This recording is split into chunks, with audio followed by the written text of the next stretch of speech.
Olá, meus queridos, sejam muito bem-vindos à nossa nova aulinha de Direitos Humanos Pro AB. Eu sou a professora Larissa e hoje nós continuaremos a nossa conversa sobre o Pacto de São José da Costa Rica, beleza? Então, na última aula, a gente conversou sobre as peculiaridades do direito à vida, né, que estão previstas, que existem dentro do contexto do pacto. Agora a gente vai continuar a nossa conversa e aqui a gente vai falar sobre 5 artigos, né, que são muito fundamentais quando nós conversamos sobre essa questão do Pacto de São José da Costa Rica que mais tem aparecido nas provas. Então são situações que hoje em dia é muito importante a gente saber, beleza? Então vamos lá, superada essa questão do direito à vida, que fala sobre a teoria concepcionalista, ou seja, a proteção do direito do nascituro, né, a proteção da vida desde a sua concepção e as peculiaridades em casos de pena de morte. Vamos conversar aqui sobre o artigo 5º do Pacto de São José da Costa Rica, que vem falando sobre o direito à integridade pessoal. Então, superada essa questão da vida, a gente entra nessa questão de uma vida exercida em abundância, a gente entra nessa questão da vida exercida de forma plena. E para que uma pessoa possa realmente, né, exercer o seu direito à vida, é importante a gente falar sobre a integridade pessoal.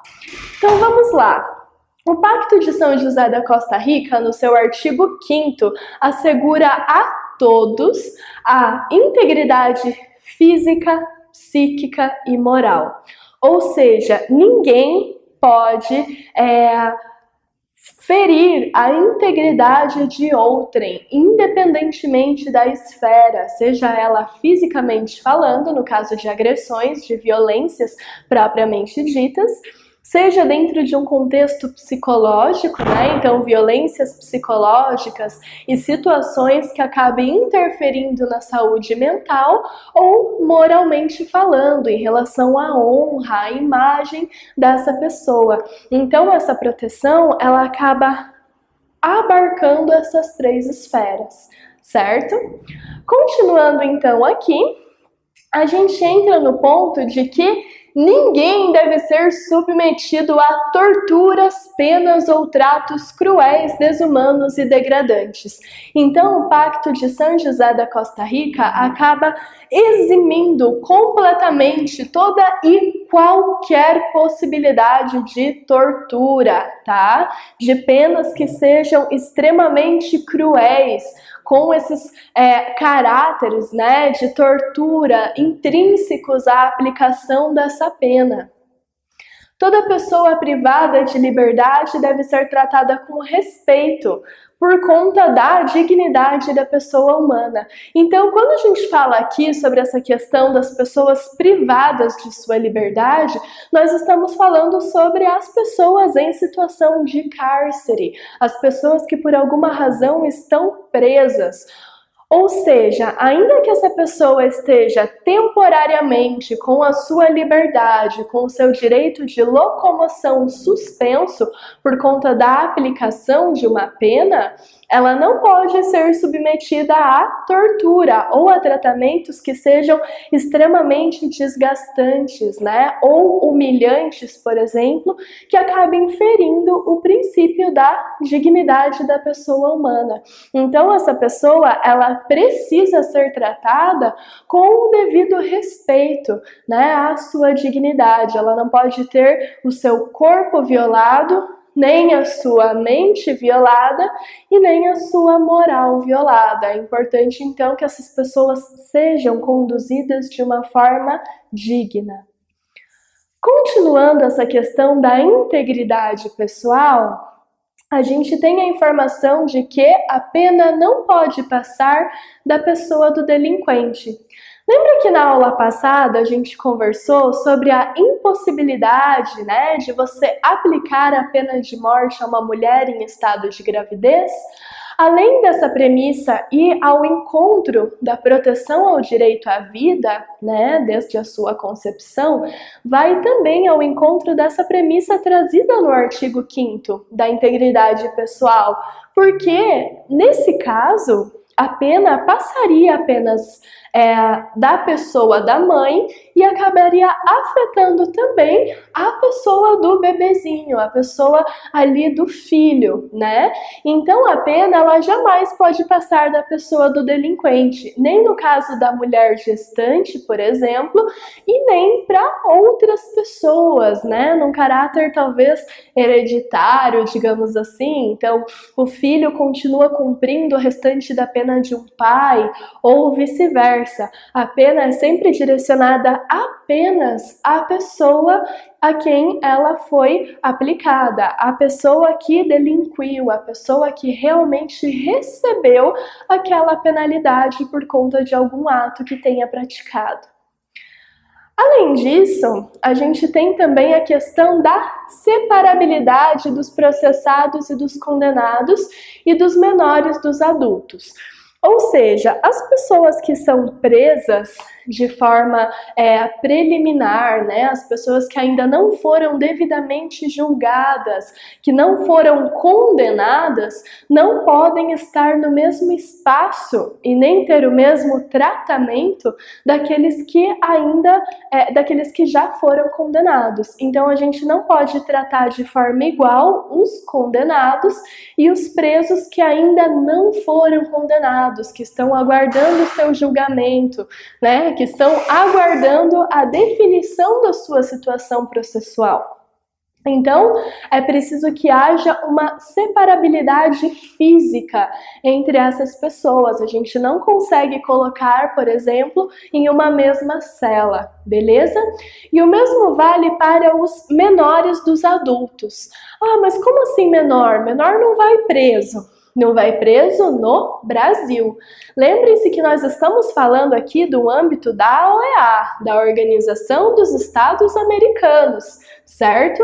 Existem outros países além do Brasil que fazem parte deste tratado e automaticamente cada um desses estados possui o seu direito interno. Então cada um desses estados tem as suas regras, tem as suas leis, tem a sua forma de conduzir ali, né, as suas leis propriamente ditas. Então, em alguns casos, é possível que haja, sim, menores de idade ali em alguma situação criminal, beleza? E nesses casos, os menores não podem compartilhar o espaço físico, não podem compartilhar uma cela com adultos. Então, aí mesmo aqui no Brasil, né, um menor infrator ou algo nesse sentido, a gente não consegue colocar ele, por exemplo, numa cela com uma pessoa adulta. Nem é tanto pela questão da idade, mas quando a gente traça esse paralelo, fica muito mais fácil compreender o que esse inciso está trazendo pra gente, né? Fica mais fácil compreender a lógica por trás disso tudo, que é o que pode nos ajudar dentro de uma questão de resolução de questão, né? Nem sempre nós precisamos lembrar efetivamente dos artigos, dos incisos, mas é importante a gente ter essa consciência de compreender a essência daquilo, compreender a essência do que está sendo garantido, do que está sendo assegurado para as pessoas dentro daquele contexto. Então aqui a separabilidade, ela existe para proteger a integridade pessoal dessas pessoas, beleza? Além disso, as penas privativas de liberdade devem ter por finalidade essencial a reforma e readaptação da pessoa do apenado. Então aqui a gente conversa sobre essa questão da ressocialização. A pena, ela não deve ser meramente punitiva, ela precisa ter esse caráter de ressocializar, de reinserir esta pessoa dentro da sociedade. Porque convenhamos, não adianta nada né? Socialmente falando, a gente privar uma pessoa da sua liberdade e quando ela voltar para o meio comum, ela está pior do que antes, digamos assim. Então é importante que o tratamento, que a pena, que toda a infraestrutura que está por detrás dessa questão punitiva seja capaz, seja apta de ocasionar uma ressocialização desta pessoa, seja capaz de readaptá-la para que quando se encerre esse período, né, de privação de liberdade e ela volte para o contexto social, ela esteja preparada para não repetir suas condutas errôneas, ela esteja preparada para construir de fato uma vida digna. Isso dentro do pacto, né? Quando a gente conversa um pouquinho sobre as questões empíricas, sobre o materialismo dessas aplicações, a conversa já muda um pouquinho, né? E nem é muito difícil, a gente nem precisa ir muito longe para ter essa consciência de que os nossos presídios atuais aqui dentro do Brasil definitivamente não atendem essa questão correcional no sentido de dar oportunidade para que as pessoas voltem ressocializadas, para que elas voltem melhores e preparadas para construir uma vida digna.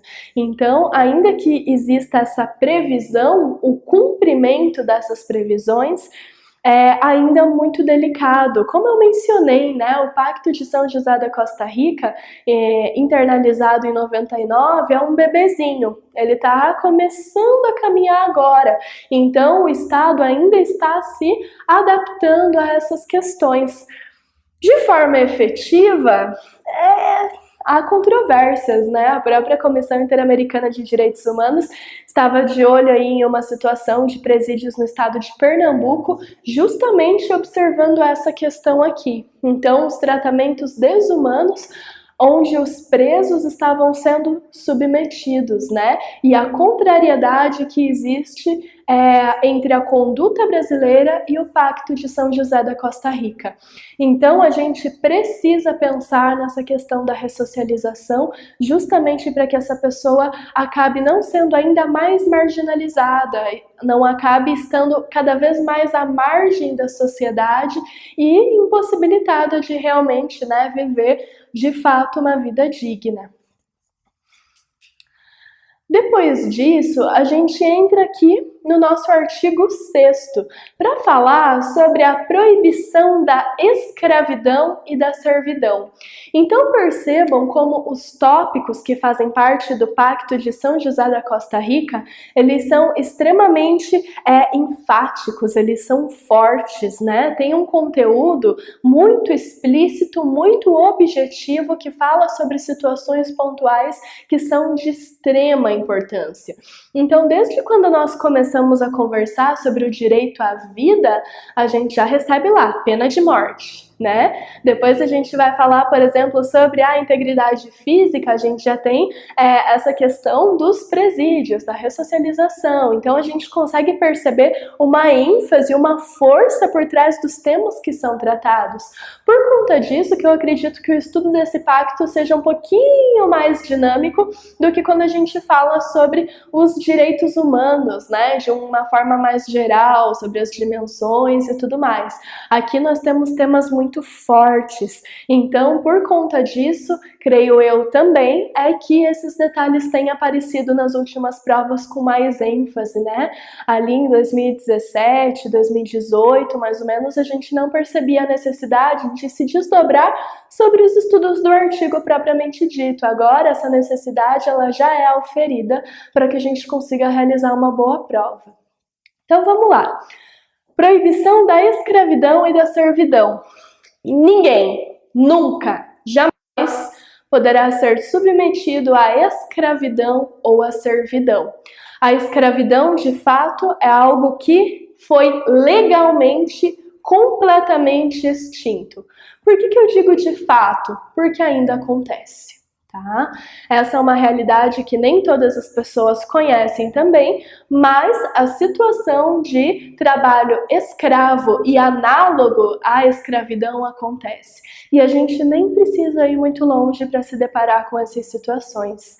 né? Existem diversos locais onde esses trabalhadores ainda existem em situações completamente indignas, em regimes de trabalho extremamente abusivos, de 18 horas por dia, e é algo completamente escondido. As pessoas ficam literalmente presas a esse sistema, né?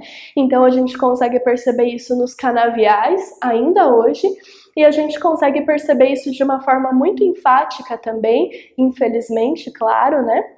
Em situações de confecções de roupas, né?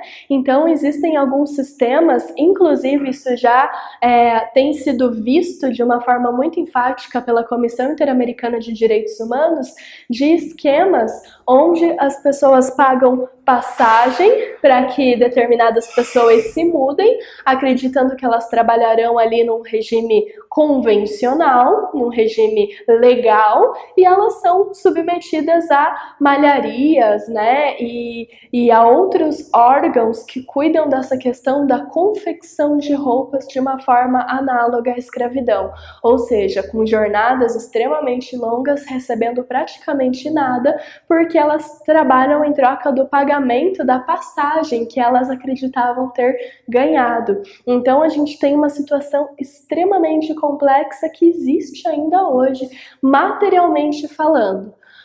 Porém, meus queridos, nós estamos falando de OAB, certo? E quando a gente pensa no contexto da OAB, a gente precisa entender a teoria. E teoricamente falando, a gente tem o contexto da proibição da escravidão e da servidão, onde ninguém será submetido a essas práticas. Isso vale também para tráfico de escravos e tráfico de mulheres, beleza?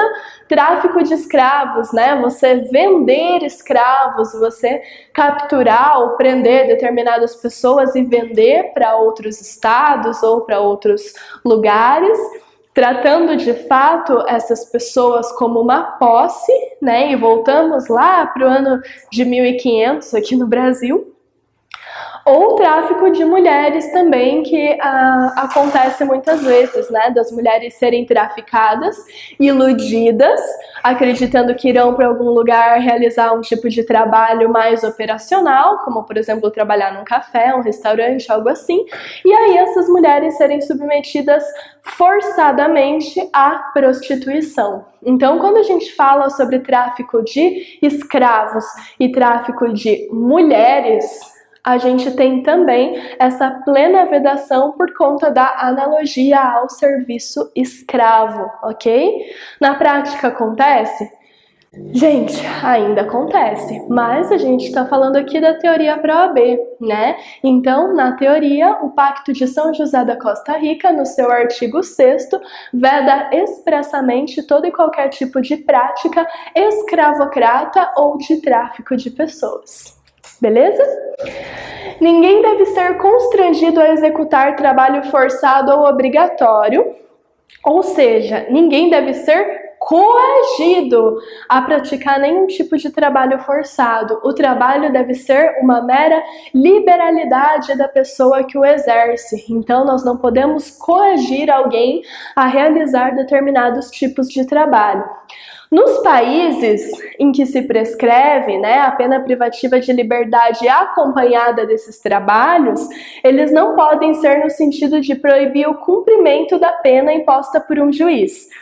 Ou seja, a gente não pode colocar uma pessoa para trabalhar de forma forçada, ainda que essa pessoa tenha sido condenada por um tribunal ou por um juiz, no intuito de pagar a sua pena. E quando eu falo trabalho forçado, gente, nós não estamos falando sobre aquelas indústrias, né? Sobre todo aquele incentivo, muitas vezes relacionado à agricultura também, como acontece em alguns presídios ali em Santa Catarina, onde as pessoas efetivamente trabalham, recebem um pouquinho por isso, se ocupam, muitas vezes aprendem, né, algum tipo de ocupação dentro daquele contexto. Nós estamos falando de trabalhos análogos à escravidão, beleza? Então nós não podemos pegar alguém que tenha sido condenado por algum tipo de delito, independentemente de qual, e o submeter a um trabalho análogo à escravidão. ainda que essa pessoa possa trabalhar, possa exercer algum tipo de trabalho, certo? O trabalho forçado não deve afetar a dignidade nem a capacidade física e intelectual do recluso. Ou seja, se esse recluso for obrigado a trabalhar pelo presídio, seja para pagar as suas expensas, né, as despesas que ele dá por estar lá dentro, seja para indenizar de uma certa forma ali o mal que ele causou, independentemente disso, se ele for obrigado a realizar um trabalho, esse trabalho ainda assim precisa ser humano. Então precisa ter uma carga horária, né, que seja interessante a ponto de não causar nenhum tipo de dano, nenhum tipo de lesão física, intelectual, talvez emocional. Então é importante a gente pensar na humanização do trabalho, inclusive dentro do contexto de presídio, por conta da vedação da escravidão e da servidão. Vamos conversar agora aqui sobre liberdade pessoal, beleza? Toda pessoa tem direito à liberdade e à segurança pessoais. Quando a gente fala sobre liberdade, ela deve ser vista em um contexto expansivo.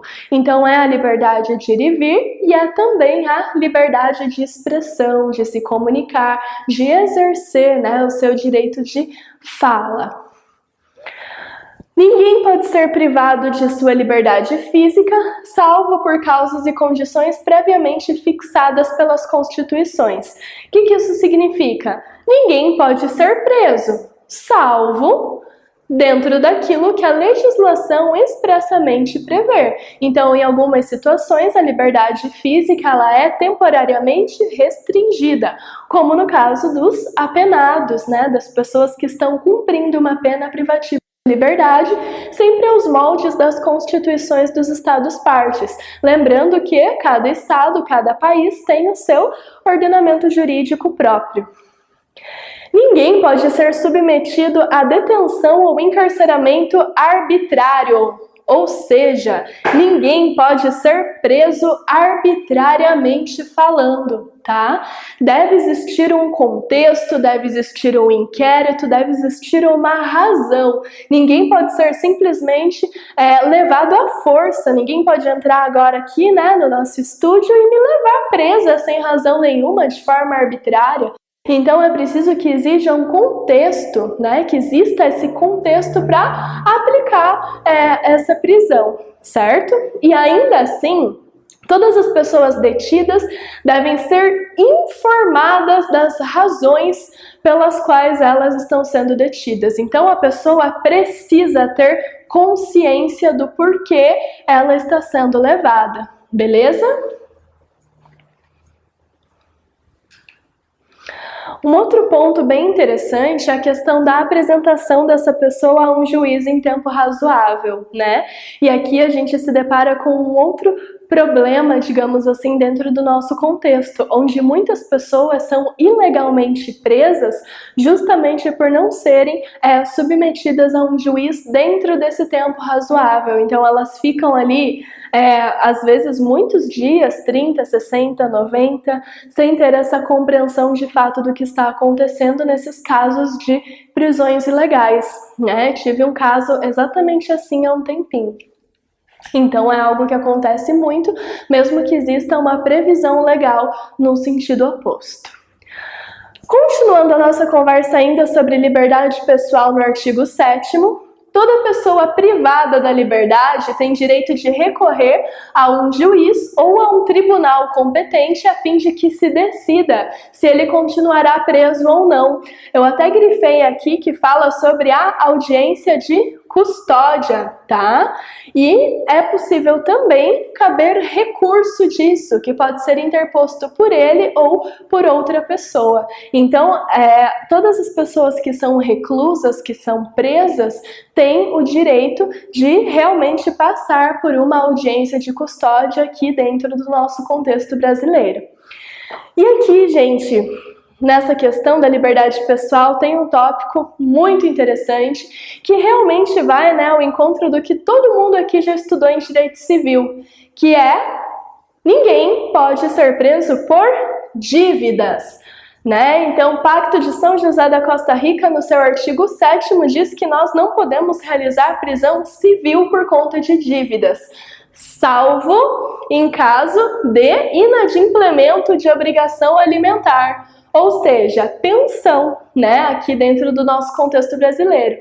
Pensão é a única justificativa que pode ensejar uma prisão civil.